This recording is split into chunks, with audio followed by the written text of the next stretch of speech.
I saw you took a trip to the Tesla factory. What were your thoughts after meeting Elon Musk? Did you get to speak to him much? I wouldn't say much. We spoke probably for 20 minutes in total, not purely privately because there was other people around, but that just barely gets you to know the surface of someone like Musk, because he's an amazing person and God only knows what's up with him, all things considered. Would you like doing a podcast with Elon Musk? Let's start an initiative for this. Yes, I would like to do a podcast with Elon Musk. I know people who know him, but we've never met. See someone like Elon Musk, what the hell do you make of someone like that? What did he do? He made an electric car, which is basically impossible, and it works, which is basically impossible, and then he built an infrastructure so that you could charge the damn thing wherever you drove, and that was basically impossible.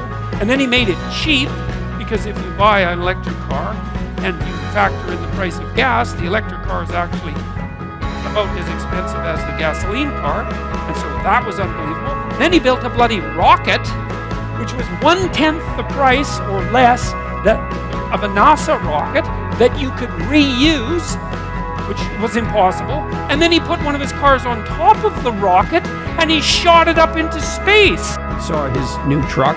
He was taking people out for a ride. I didn't go out for a ride. The truck's an amazing piece of engineering. The factory is massive. What do you say about someone who built a functional electric car and then shot it into space on a rocket? He's a singular person. But I thought it went very well. It was a very interesting evening.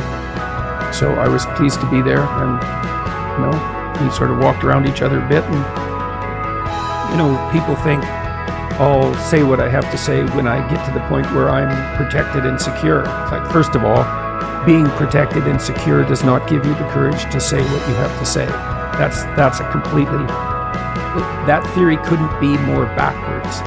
You think you're going to get braver and braver as you get more and more protected? You think that's how the world works? I've watched university professors think that at some point they're going to say what they think as they develop their career, but by the time they're protected and secure, they've spent so much time not saying what they think that they aren't even who they were and they don't know what they think. So, no, he says what he says because he's always done that. And people who are like him are like that. And so Steve Jobs, I presume, was exactly the same way. I know people who knew him. He always said what he thought. And he was pretty damn cut and dried about it, which is why the Apple products are such miracles of technological mastery. He had an unbelievably canny design eye and was very... he cut whole projects without a second thought in some sense when they weren't working. Look at what Elon Musk is doing, for God's sake. Maybe he should have 10 times as much money as he has. He's going to launch a rocket every 5 days to Mars in the next 10 years, right? He wants to wipe out fossil fuel cars, and he might do it. He wants to revolutionize the transportation system, and he might do it. He wants to put us on the damn solar grid with his new batteries, and he might do it. It's like, oh no, he has a couple of $1 billion. Well, God only knows what he's going to produce with that. It's like, so obviously there's going to be some corrupt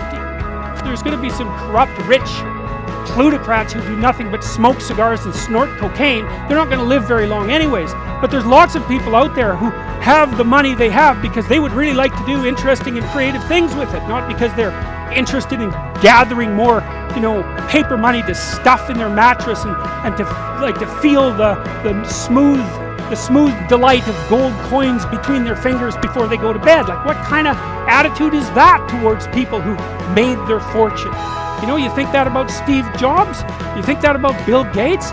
Good God, I don't know how those people made a lot of money, but man, thank God they were around, They've given us some tools that are just absolutely unbelievable. So, maybe we could leave the jealousy of the successful behind for a while and notice now and then that some of the people who got to where they are actually deserve to get to where they are, and we should be thankful that they exist. That would be nice. A little gratitude.